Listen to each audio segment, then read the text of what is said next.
خليني اسالك سؤال، ايه اكتر زون الناس بتقع فيها من غير ما تحس؟ بلا شك هي الديد زون.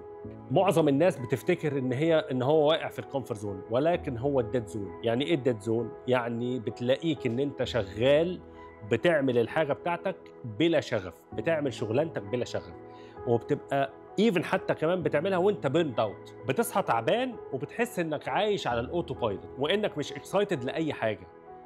دي مش راحه، ده انفصال عن البيربس بتاعك. طب والبانيك زون مش ده طبيعي لما واحد يكون بيجري ورا حلمه وعايز يحقق هدفه وعنده اتشيفمنتس وعنده تارجتس؟ بس الهاي اتشيفرز احيانا كتيره بيخلطوا ما بين السنابينج والستريتشنج. برودكتيف ممكن بس على حساب نفسك. اعراضه توتر مستمر ومش عارف تاخد قرارات، بتنهار فجاه، وده بيؤدي في الاخر انك تبيرن اوت او بتكراش.